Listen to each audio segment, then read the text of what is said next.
सोनिया का संदेश, उत्तराखंड में सियासत तेज। उत्तराखंड में सियासत तेज। सवाल इस बात को लेकर कि क्या उत्तराखंड कांग्रेस के नेता, बुजुर्ग नेता राजनीति से संन्यास लेंगे। रायपुर में याद कीजिए, अधिवेशन में सोनिया गांधी ने एक बयान दिया। बयान रिटायरमेंट से जोड़कर देखा जा रहा है। संकेत था, सियासी संदेश था। सोनिया गांधी ने कहा था कि भारत जोड़ो यात्रा मेरी राजनीतिक पारी का अंतिम पड़ाव है। अब सोनिया गांधी के इस बयान के बाद से कयास लग रहे हैं कि वो राजनीति से संन्यास का संदेश दे रही हैं। भले ही कांग्रेस के नेताओं ने इस बयान के अलग अलग मायने बताए, मगर भाजपा नेता यह कह रहे हैं जब सोनिया गांधी संदेश और संकेत दे सकती है तो उत्तराखंड कांग्रेस के कई ऐसे अनुभवी चेहरे हैं जो अंगद का पैर जमाए हुए हैं, उन्हें भी राजनीति से संन्यास ले लेना चाहिए। तो क्या उत्तराखंड कांग्रेस में जो बुजुर्ग नेताओं की कतार है उन पर भाजपा कटाक्ष कर रही है, क्या वो राजनीति से संन्यास लेंगे? कई अनुभवी चेहरे हैं, कई बुजुर्ग चेहरे हैं। मसला कांग्रेस के घर का है, लेकिन बीजेपी सोनिया गांधी के बयान के बहाने चटकारे ले रही है। तो आज इसी पर करेंगे चर्चा। हमारे साथ जुड़ेंगे तमाम मेहमान, लेकिन पहले जरा इस रिपोर्ट पर गौर फरमाएं और फिर सीधा रुख कर रहे हैं अपने मेहमानों की तरफ। छत्तीसगढ़ में हुए कांग्रेस के 85वें महाअधिवेशन के दौरान सोनिया गांधी के भाषण में दिए गए संकेतों पर उत्तराखंड की सियासत गरमाने लगी है, जहां सोनिया गांधी के खुले मंच पर दिए गए भाषण के बाद से कयास लगाए जा रहे हैं कि सोनिया राजनीतिक जीवन से दूरी बना सकती हैं, मगर कांग्रेस के घर में इसके सिर्फ कयास ही लगाए जा रहे हैं। तो वहीं भाजपाई सोनिया के बहाने उत्तराखंड के बुजुर्ग कांग्रेस नेताओं पर कटाक्ष कर रहे हैं। कह रहे हैं कांग्रेसी नेताओं को अपनी हकीकत का आभास हो चुका है, सोनिया ने इसकी शुरुआत कर दी है। अब राज्य के नेताओं को भी इस पर विचार करना चाहिए और दूसरे पायदान के नेताओं को मौका देना चाहिए। चलिए, देर आए दुरुस्त आए। वो समझ गई हैं कि कांग्रेस पार्टी तो अब आने वाली नहीं है। कांग्रेस का जो हाल है वो दिन प्रतिदिन खराब होता जा रहा है, तो उनको भविष्य दिख गया है। इसलिए उन्होंने इससे पहले ही अगर संन्यास लेने की बात कही है तो उन्होंने कांग्रेस के लोगों को स्थिति कांग्रेस की बता दी है। और उत्तराखंड राज्य में भी उनका अनुसरण करना चाहिए नेताओं को। जिन नेताओं की अभी भी आस बनी हुई है तो उनको भी अपने नेता को अगर वो मानते हैं तो उनका भी अनुसरण करना चाहिए। आए बगैर जो है जिस तरीके की उनकी एक्टिविटीज हैं तो भी संन्यास ले लें तो अच्छा रहेगा, तो अपने नेता के प्रति उनका समर्पण भाव रहेगा। जहां भाजपाई सोनिया के संदेश के मायने राजनीति से संन्यास से जोड़कर देख रहे हैं, तो वहीं कांग्रेसी कह रहे हैं ऐसी कोई बात नहीं। और जहां तक बात उत्तराखंड के बुजुर्ग नेताओं की है तो वो उनका व्यक्तिगत फैसला है कि वो राजनीति से संन्यास कब लेंगे। सोनिया जी ने महाधिवेशन को जो है संबोधित किया तो उसका अर्थ जो है मीडिया में ये लगाया गया कि सोनिया जी जो है राजनीति से संन्यास की ओर जा रही है। लेकिन दूसरे दिन जब महाधिवेशन प्रारंभ हुआ तो उसमें कांग्रेस की वक्ता जो है अलका लामा जी ने जो बात उनकी सोनिया जी से हुई उससे स्पष्ट रूप से उस अधिवेशन के माध्यम से कहा गया कि सोनिया जी राजनीति से जो है बाहर नहीं हो रही है, बल्कि उनका राजनीतिक संरक्षण, उनका मार्गदर्शन कांग्रेस को लगातार मिलता रहेगा। देखिए, जब से धामी जी दोबारा से प्रदेश के मुख्यमंत्री बने और उनके पहले कार्यकाल से ही जो है दायित्व भाजपा में बांटे जाने की चर्चाएं लगातार जोरों पर हर महीने उठ जाती हैं, लेकिन केवल भारतीय जनता पार्टी का ये झुनझुना बार बार बजता तो जरूर है, लेकिन ये झुनझुना किसी कार्यकर्ता को पकड़ा ही नहीं जा रहा है। और ये कार्यकर्ता चाहे किसी भी पार्टी का हो, अगर 5 साल पार्टी की सेवा करता है तो दायित्व उसको मिलना ही चाहिए उसकी योग्यता के अनुसार, क्योंकि इससे संवैधानिक संस्थाओं के कार्य में जो रुकावटें आती हैं वो दूर होती हैं और जनहित के कार्य समय से अगर निपटे तो इसमें बुराई क्या है। तो भारतीय जनता पार्टी का भले ही ये अंदरूनी मामला है, लेकिन राज्य हित का भी मामला है, संवैधानिक संस्थाओं में सुचारू रूप से कार्य करने का मामला है। तो भारतीय जनता पार्टी को इसको जल्दी से जल्दी निपटा करके अपने कार्यकर्ताओं को दायित्व देने चाहिए। महाअधिवेशन के बाद अब कांग्रेस के नेताओं को नसीहत भी मिलने लगी है कि वो पार्टी के हालातों को देखते हुए संन्यास की ओर अग्रसर हों, जिससे दूसरी लाइन भी तैयार हो सके। लेकिन अब देखने वाली बात होगी महाअधिवेशन के बाद हुए महामंथन पर कांग्रेस के नेता कितना चिंतन करते हैं और क्या वाकई में बुजुर्ग नेता राजनीति से संन्यास लेते हैं। Saurabh Bhatia, India voice, Dehradun. तो चलिए सीधा रुख कर रहे हैं अपने मेहमानों की तरफ। उत्तराखंड में सियासत तेज क्योंकि सोनिया गांधी का संदेश। हमारे साथ इस वक्त नवीन ठाकुर जी जुड़ गए हैं जो कि बीजेपी के युवा चेहरे हैं। उमा सिसोदिया जी प्रदेश उपाध्यक्ष हैं आम आदमी पार्टी, और शीशपाल बिष्ट जी कांग्रेस के अनुभवी चेहरों में से एक। आप सभी का बहुत बहुत स्वागत है। बिष्ट जी, आपने सुना भाजपाई कह रहे हैं कि सोनिया जी के संदेश को सीरियसली ले, उत्तराखंड कांग्रेस के बुजुर्ग नेता वो भी राजनीति से संन्यास ले ले। देखिए, भारतीय जनता पार्टी को चिंता करने की जरूरत नहीं है कि कांग्रेस के नेताओं को, कार्यकर्ताओं को सोनिया गांधी जी के संदेश को किस रूप में लेना है। निश्चित तौर पर रायपुर के अधिवेशन के बाद कांग्रेस के नेताओं में और कार्यकर्ताओं में और देश की जनता में एक सकारात्मक संदेश गया है। और देश आज जिस प्रकार महंगाई और बेरोजगारी से त्रस्त है और सामाजिक सौहार्द का जो ताना बाना बिगड़ा हुआ है, उन चुनौतियों से निकलने के लिए निश्चित तौर पर ये रायपुर का अधिवेशन कांग्रेस जनों में एक उत्साह का संचार करके गया है और नई चुनौतियों से निपटने के लिए एक नए उत्साह के साथ आपकी बात ना, अधिवेशन अलग मसला है, ये दरअसल अलग मसला है। यहाँ पर जो उत्तराखंड कांग्रेस के जो बुजुर्ग नेता हैं, ये उनका जिक्र किया जा रहा है कि भाई आप कम से कम जो है जगह खाली करेंगे तो दूसरे बड़े नेता आएंगे। तिलक जी, आप अगर मुझे बोलने देते तो मैं जवाब दे रहा था आपका। देखिए, जहां तक अगर आप सोनिया गांधी जी के संदेश को इस रूप में देख रहे हैं कि बुजुर्ग नेताओं को राजनीति से संन्यास ले लेना, नहीं, मैं नहीं देख रहा। ना, मैं नहीं देख रहा, ये हिंदुस्तान देख रहा है कि कहीं ऐसा तो नहीं है कि सोनिया जी संदेश दे रही है कि अब राजनीति से। तिलक जी, मैंने कहा ना, आप जिन भी नेताओं के संदर्भ में ये टिप्पणी कर रहे हो वो राजनीति के पुरोधा हैं। उन नेताओं का जनता के बीच में स्वीकार्यता है और निश्चित तौर पर जन नेता है और वो नेता निर्णय लेने में सक्षम है। और निश्चित तौर पर ओके, मैं समझ गया। जन नेता भी आपने जन नेता का जिक्र कर दिया, मैं समझ गया। एक मिनट नवीन ठाकुर जी और उमा जी को, एक मिनट नवीन ठाकुर जी और उमा जी को ले आऊं चर्चा में। लेकिन तिलक जी, वरिष्ठ नेताओं का आदरणीय सोनिया गांधी उसमें निहित है, उनका मार्गदर्शन और निश्चित तौर पर पार्टी लेती रहेगी। ठीक, और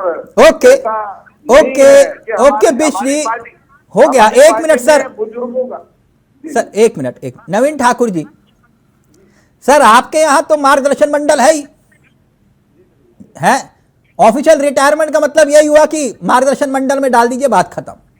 जी बिल्कुल। अब मार्गदर्शन मंडल की बैठक कब होती है, क्या होती है, कितनी बार हुई, वो एक अलग विषय है। लेकिन इनके घर का मसला है सोनिया जी संन्यास ले ना लें, उत्तराखंड कांग्रेस के बुजुर्ग नेता राजनीति से संन्यास ले ना लें, आपको परेशानी क्यों हो रही है? नहीं तिलक जी, हमें कोई परेशानी नहीं है।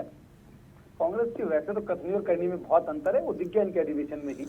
पहले दिन हताशा और निराशा में सोनिया गांधी जी ने घोषणा कर दी संन्यास लेंगे, अगले दिन ही खलबली मची, कृपा सलार दौड़े भागे, बिना गांधी परिवार के कैसे गुजारा होगा। जैसे भी शिवपाल जी ने बताया, रात भर जो है मान मनोबल चली। तो सुबह अलका लामा जी ने थोड़ा उसको जो है कवर अप करने की कोशिश की। नहीं, उत्तराखंड की बात तो देखिए, जिस प्रकार इस प्रदेश की जनता ने चाहे 14 में पूरे कांग्रेस के नेतृत्व को संन्यास में बिठा दिया हो, चाहे 19 रहा हो, वही हर इस प्रदेश की जनता ये स्वयं संन्यास लेना ले, लेकिन जनता उत्तराखंड की जो है इनको संन्यास परमानेंट दिलाने वाली है। 24 में इनके सभी नेता जो है 14 और 19 की भांति घर बैठेंगे और पुनः भाजपा यहाँ हैट्रिक जमाने जाएंगे। आप देखते हैं इनके पास प्रत्याशी नहीं मिले, इनके दिग्गज नेता मना कर रहे हैं। टिहरी से युवा नेता हैं, तेज तर्रार नेता हैं, आदरणीय इनके अपने पूर्व प्रदेश अध्यक्ष प्रीतम सिंह जी रोज मना कर चुके हैं, मैं टिहरी से चुनाव नहीं लड़ूंगा। तो अब अंदाज लगा लीजिए। अच्छा, एक तो आप ही ले गए सर, जो बड़े नेता थे टिहरी के। खैर, पूरी बात। तो तिलक जी, हमें कोई फर्क नहीं है, ये संन्यास ले ना ले, जनता इनको संन्यास अवश्य जो है यहाँ पर देगी, जैसे हाँ। 2 बार की आई है। ठीक। की कतली करने में फर्क रहा है। उमा जी, ये बयान रायपुर में दिया, घमासान उत्तराखंड में हो रहा है, सलाह दी जा रही है कि भैया आप जगह खाली करो, बाकी जो बड़े नेता हैं वो किनारे हो जाएंगे। तो फिर देखिए, सोनिया जी ने जो बयान दिया है वो उनका निजी बयान है कि वो राजनीति में आगे रहना चाहती है, नहीं रहना चाहती। पिछले काफी दिनों से उनका स्वास्थ्य भी खराब है, बुजुर्ग महिला है। अगर वो अपना जो टाइम है वो शांति से घर में रहना चाहती है, तो इसलिए हमें उनका इस तरह से नहीं देखना चाहिए कि अब कांग्रेस जो अनाथ हो जाएगी और ऐसे हो जाएगा वैसे हो जाएगा। मैं समझती हूँ कि हर व्यक्ति को ये अधिकार होना चाहिए, चाहे वो राजनेता है या खिलाड़ी है, कि आप कब तक आप एक्टिवली अपने फील्ड में पार्टिसिपेट करना चाहते हैं। तो यानी आप भी ये कह रहे हैं कि बुजुर्ग नेता है, अब उन्हें रेस्ट करना चाहिए और बाकी युवाओं को मौका देना चाहिए। बिल्कुल बिल्कुल। देखिए, सोनिया जी कांग्रेस की एक बड़ी नेता है। अगर इनके युवा नेताओं को उनकी सलाह की आवश्यकता पड़ेगी तो मैं नहीं समझती कि सोनिया जी सलाह देने के लिए आगे नहीं आएंगे। लेकिन अगर वो एक्टिवली पार्टिसिपेट नहीं करना नहीं, मैं उत्तराखंड के संदर्भ में बात कर रहा हूँ। उत्तराखंड, उमा जी, लेना उनका अधिकार है। उमा जी, उत्तराखंड के संदर्भ में बात कर रहा हूँ। देखिए, उत्तराखंड के संदर्भ में तो मैं बिल्कुल कहना चाहूंगी कि हरीश रावत जी को इस समय संन्यास ले लेना चाहिए, क्योंकि जिस तरीके से वो बार बार कांग्रेस को ही कटघरे में खड़ा कर देते हैं और जिस तरह से कांग्रेस के प्रवक्ता फिर यहाँ डिबेट पे बैठ के उनकी नहीं, हरीश रावत जी का नाम मत लीजिए ना, मेरे को ऑब्जेक्शन है। उमा जी, बिश्री मैंने ऑब्जेक्शन जता दिया, नाराज मत होइएगा। हरीश रावत जी का नाम मत लीजिए और नाम लीजिए बाकी।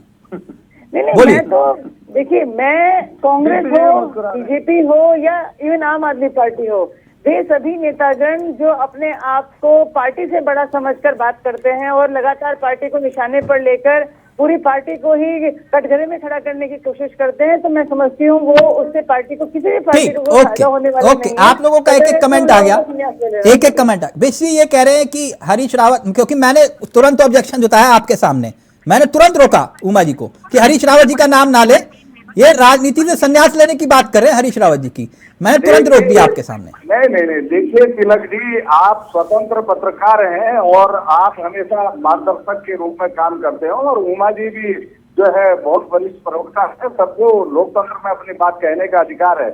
लेकिन जहां तक किसी के संन्यास लेने या न लेने का सवाल है, तो कांग्रेस पार्टी एक लोकतांत्रिक पार्टी है और यहाँ पर सारे फैसले लोकतंत्र तरीके से लिए जाते हैं। हाँ। और जहां तक बुजुर्गों के सम्मान की बात है, तो कांग्रेस पार्टी इसको बखूबी जानती है कि अपने बुजुर्गों को कब कैसा सम्मान देना है, और हमेशा बुजुर्गों का आदर सत्कार और मार्गदर्शन कांग्रेस में। अच्छा, ये जो अच्छा, आपकी बात बिल्कुल सही है। बिश्री, अडवाणी और अटल बिहारी वाजपेयी नहीं बनाया जाता बुजुर्ग नेताओं को, या मुरली मनोहर जोशी की तरह बेइज्जत नहीं किया जाता है बुजुर्ग नेताओं को। हमारे लिए बुजुर्ग नेता हमारे एसिड है, हमारे मार्गदर्शक है और हमारी जो एक तरीके से नीति है। और कांग्रेस पार्टी, ठाकुर जी सुन रहे हैं आप, वो कह रहे हैं हमारे यहाँ मार्गदर्शन मंडल नहीं है।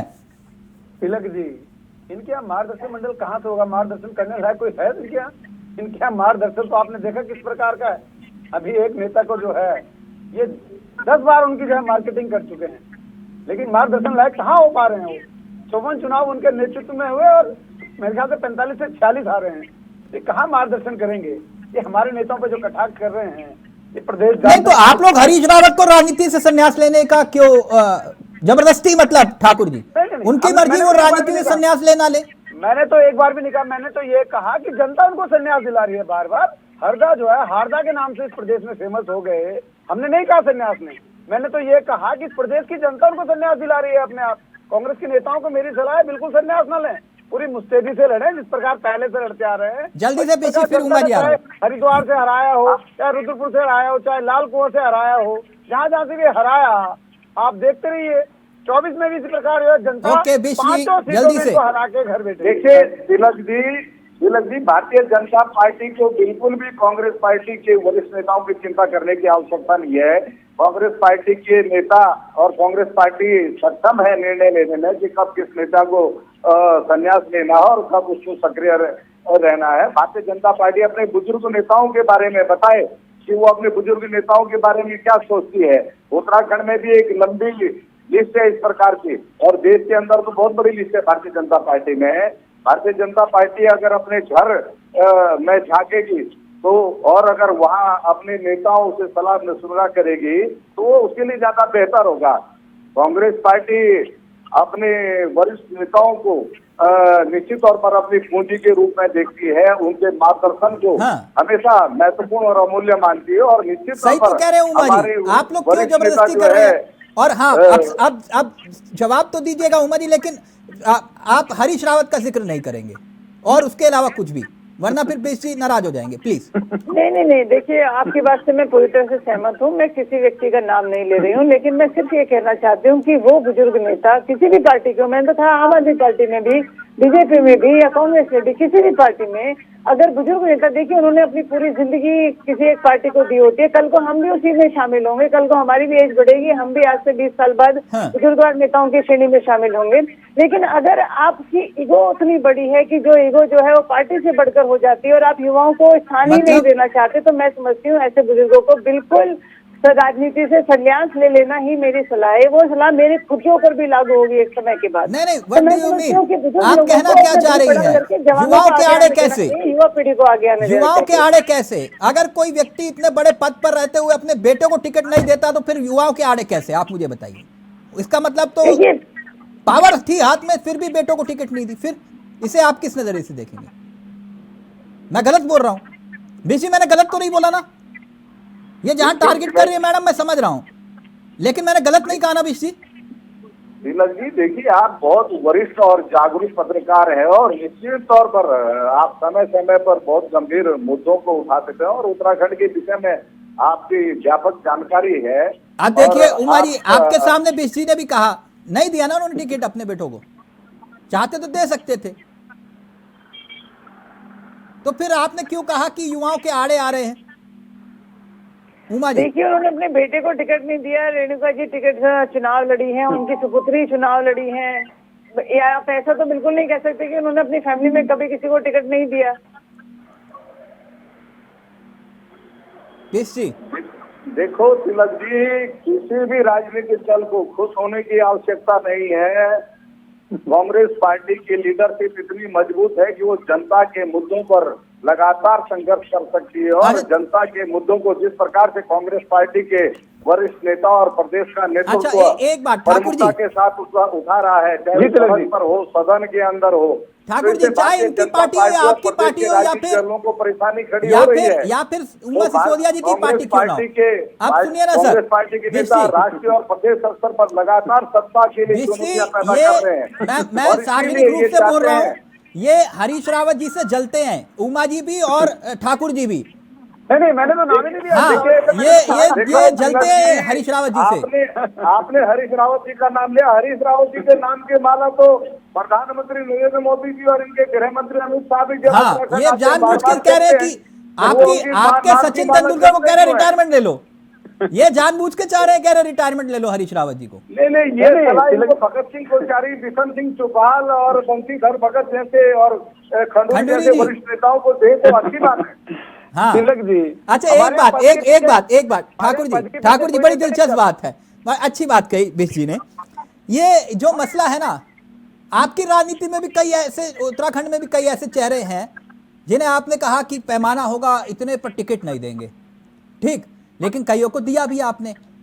सार्वजनिक रूप से मंचों पर कहा गया, अभी मैं नाम नहीं लूंगा, सार्वजनिक रूप से मंचों पर कहा गया ये मेरा आखिरी चुनाव है भैया, इस बार तो वोट दे देना, कहा गया ना उमा जी। और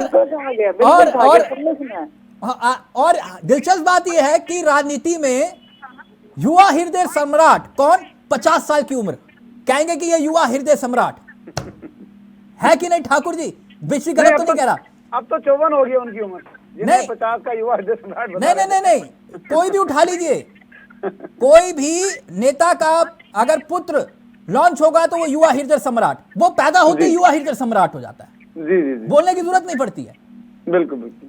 ठीक, वो राजनीति में हर दल में है कि बच्चा पैदा हुआ, ये युवा हृदय सम्राट हो गया, बोले 50 साल तक युवा हृदय सम्राट रहेगा, फिर उसके बाद देखा जाएगा। तो राजनीति में रिटायरमेंट दी जाती है या ली जाती है, सवाल तो ये है ना ठाकुर जी, मैं गलत तो नहीं कह रहा, आप ही की पार्टी में कई उदाहरण दे दूं नाम। नहीं बिल्कुल, मैं नकार नहीं रहा हूँ, ना ही मैंने हरीश रावत जी को एक बार भी कहा कि संन्यास लेने के लिए। मैं कह रहा हूँ लोकतंत्र में जनता सर्वोपरि है और जनता अपने आप तय कर देती है किसको संन्यास लेना है किसको नहीं है। तो कांग्रेस के नेताओं को जनता संन्यास लगातार देती आ रही है। 14 में ये 44 पर सिमट गए थे, 19 में खींच खाच कर 54 पर आए और 24 में ये 24 भी रह पाते हैं पता नहीं है। पूरे देश में घूम घूम कर जो है क्षेत्रीय दलों के आगे हाथ जोड़ रहे हैं, अरे भैया गठबंधन बना लो, किसी तरह इज्जत बच जाएगी। तो पूरा देश देख रहा है। जो बीच जी लंबी लंबी गाथाएं कह रहे थे ठाकुर जी, अभी यही कांग्रेस पार्टी वो हाथ सबने मिलाया, ये गठबंधन की राजनीति कभी अटल जी ने सिखाई थी, आज वही बात वो कर रहे हैं। एक मिनट, जवाब दे दिया बीसी मैंने उनको जो आप जवाब देना चाह रहे थे। उमा जी जल्दी से फिर एक दिलचस्प किस्सा सुनाऊंगा इसी रिटायरमेंट को लेकर, उत्तराखंड की सियासत से। जी उमा जी। देखिए, मैं इसमें सिंपली सिर्फ इतना कहना चाहती हूँ कि जो हमारे बुजुर्ग नेता हैं, अगर वो राजनीति से स्वच्छ से अपना संन्यास लेना चाहते हैं और युवाओं को आगे आने का मौका देना चाहते हैं, तो मैं सोनिया जी के साथ बिल्कुल पूरी तरह से सहमत हूँ। और अगर कांग्रेस को कहीं उनकी सलाह की जरूरत पड़ेगी तो सोनिया जी बिल्कुल वो सलाह देने के लिए सामने आएंगी। तो मैं नहीं समझती कि सोनिया जी बयान पर इतना बवंडर होना चाहिए, बल्कि उन्होंने संदेश देने की कोशिश की है कि एक सीमा के बाद, एक उम्र के बाद आपको खुद ब खुद रिटायरमेंट ले लेना चाहिए, शासन में चले जाना चाहिए। ये तो खुद हमारा सनातन धर्म कहता है कि एक टाइम के बाद सत्ता जो है घर के युवाओं को छोड़कर बुजुर्गों को बाहर चले जाना चाहिए। हाँ, आप बोल सकते हैं क्योंकि अभी आपकी पार्टी में वो स्थिति है नहीं, वरना फिर बिश जी की तरह आप भी आज डिफेंसिव होते। मैं एक बात कह रहा था ठाकुर जी, बिश जी, इस बार का जब चुनाव हो रहा था जी, इत्तेफाकन जिक्र आ ही गया तो मैं बिना नाम लिए बात करूंगा, बिश जी समझ जाएंगे और आप लोग भी समझ जाएंगे जी। हरीश रावत जी का मुझे इंटरव्यू लेना था उनके घर पर, उनके आवास पर। बिश जी जरा ध्यान से सुनिएगा। तो मैं वहां गया, बड़ी तेज बरसात हो रही थी और सर्दी पड़ रही थी। ठीक, इंटरव्यू खत्म हुआ, इंटरव्यू के तुरंत बाद जब मैं बाहर निकला तो एक बुजुर्ग नेता, अनुभवी नेता, मैं नाम इसलिए नहीं लूंगा क्योंकि मैं उनका बहुत सम्मान करता हूं व्यक्तिगत रूप से, क्योंकि मैंने उनके काम करने की शैली को देखा है। वो बाहर बैठे हुए थे, इंतजार कर रहे थे कि इंटरव्यू खत्म होगा तो फिर उन्होंने मुझे देखा, मैंने उनको देखा, पुराने संबंध। बोले चावला जी ठीक, मैंने कहा बिल्कुल ठीक। मैंने कहा आप कैसे? बोले कि यहां बोला था चुनाव लड़ने को, आप कह रहे हैं कल कि यहां लड़ो। तैयारी पूरी थी मेरी, अब मैं परेशान। बात को समझिएगा। बोले कि मेरे को बोला कल कि यहां चुनाव लड़ोगे, परसों बोल रहे कि यहां लड़ो, अब मैं कैसे एक दिन में तैयारी कर लूंगा? बोले स्थिति तो बहुत गंभीर है, बताओ चावला भाई क्या करूं? मैंने कहा सर आप तो इतने अनुभवी व्यक्ति हैं, फैसला आपका, लेकिन पिछली बार तो आपने कहा था कि मैं राजनीति से संन्यास ले रहा हूं, ये मेरा आखिरी चुनाव है, समझना बीसी। बोले अरे धीरे बोलो चावला, तुम क्या करते हो, ऐसा मत बोला करो, अभी ये वाला निपटते हैं फिर अगली बार देखेंगे, ये वाला निपटते अगली बार देखेंगे। बहुत सज्जन व्यक्ति है, बहुत अनुभवी व्यक्ति है। बोला था ना बीस जी, नाम ले लूं? जी आप स्वतंत्र हैं, आप इच्छा है आप ले लूं। ये होता है, रिटायरमेंट कहाँ होती है ठाकुर जी, रिटायरमेंट में तो आप भेज देते हैं सबको जिनको आपने मैं पार्टी की है, पार्टी मेरी माँ, हर बात में पार्टी मेरी माँ, मैं अपनी पार्टी की माँ की कसम खा के बोलता हूं, आपने उनको रिटायरमेंट दे दी है। बताइए, इतना लगातार चुनाव जीत रहे थे। नहीं ठाकुर जी, आप लोग तो रिटायरमेंट पे भेज देते हैं और हर चुनाव के वक्त आपके जो है, और अगर कांग्रेस ये मानती है, उत्तराखंड कांग्रेस, कि हरीश रावत उनके सचिन तेंदुलकर हैं, तो आप उनको जबरदस्ती रिटायरमेंट पे क्यों भेज रहे हैं? नहीं, हम कहाँ भेज रहे हैं, प्रदेश की जनता भेज रही है तिलक जी। मैंने तो एक बार भी नहीं कहा। मैं तो आमंत्रित करता हूँ हरीश रावत जी को एक बार पुनः लड़े हरिद्वार से, लेकिन तय करना कि हरिद्वार से हरीश रावत लड़ेंगे, हरक सिंह रावत लड़ेंगे, या भी एक और गद्दावर नेता इनके सूरवीर सिंह सजवान जी कूद पड़े हैं। ये तय कर ले लड़ना किसने है, सबका स्वागत। पता आपको सबने लड़ना कहा है। अच्छा बिश्री जल्दी से फिर उमा जी फाइनल कमेंट आप करें। देखिए तिलक जी, वरिष्ठ देखिए, मैं नेताओं का जो इतना कहना राजनीतिक चाहती अनुभव हूँ होता कि है, राजनीति और एक ऐसा अगर विषय है उनकी जिसमें सक्रियता युवाओं में एक मिनट ज्यादा उमा है। जी। जरूरत भी होती है, मानसिक रूप से सक्षम होने की जरूरत भी होती है। उमा जी, एक मिनट बीच से कह रहे हैं। पार्टी सबसे होती है। अगर कोई नेता अपने आप को ये समझता है अगर कि वो पार्टी प्रदेश से के बड़ा विकास होगा, में कोई निर्णायक भूमिका निभा सकते हैं तो इसमें क्या दिक्कत है? सही बात किसी है, भी राजनीतिक दल को नहीं है उनके सही बात। चलिए, वक्त इजाजत नहीं दे रहा, लेकिन रिटायरमेंट की भी एक शर्त होती है। नहीं तो ठीक है, वो नेता स्वयं तय कर लेंगे कि उनको रिटायर होना या नहीं होना नहीं, है। रिटायरमेंट की एक शर्त होती है कि भैया मेरा राजनीतिक वारिस ये है, नहीं ये आधिकारिक रूप से। नहीं तिलक जी, भारतीय जनता पार्टी ने 70 साल रिटायरमेंट की उम्र तय की थी और 70 बाद के नेताओं को बड़े बड़े पदों पर बिठाया भेजा, तो उसके बाद में तो भारतीय जनता पार्टी क्या कहती है? देखिए, कुछ भी नहीं कहती। हाँ। ये कहते कुछ है और फिर भी करते हैं। आप समझ गए होंगे मैं किसके लिए कह रहा हूँ। हाँ, मैं समझ गया सर, समझ गया। दिक्कत ये है ना, अभी भी मीडिया और वो दिक्कत मैंने कहा ना, 50 साल की उम्र, 60 साल की उम्र वाला भी कहेगा मैं युवा हृदय सम्राट। मेरा नाम उठा लिया। नहीं बीसी, आप नाराज मत होइए। आप बहुत मैंने तिलक जी एक बात कही कि भाजपा के वरिष्ठ नेता कह रहे हैं कि मैं 2016 में रिटायर होना चाह रहा था, मैंने अपने केंद्रीय नेतृत्व को अवगत करा दिया, लेकिन नहीं, मीडिया ने मेरा नाम उठा दिया और पार्टी ने मुझे जिम्मेदारी दे दी और अब मैं फिर रिटायरमेंट ले रहा हूँ। हाँ, मैं कह रहा हूँ ना, रिटायरमेंट कोई नहीं लेता, रिटायरमेंट पे भेजा जाता है। थैंक यू सो मच, बहुत बहुत शुक्रिया बिस्सी ठाकुर जी, उमा जी, आप सभी का बहुत बहुत शुक्रिया। मसला दिलचस्प है, अब कौन कहां कैसे कब रिटायरमेंट लेगा वो उनका विवेक है, लेकिन राजनीति में ये तय है कि रिटायरमेंट ली नहीं जाती, रिटायरमेंट दी जाती है। नमस्कार, जय हिंद, जय भारत, जय उत्तराखंड।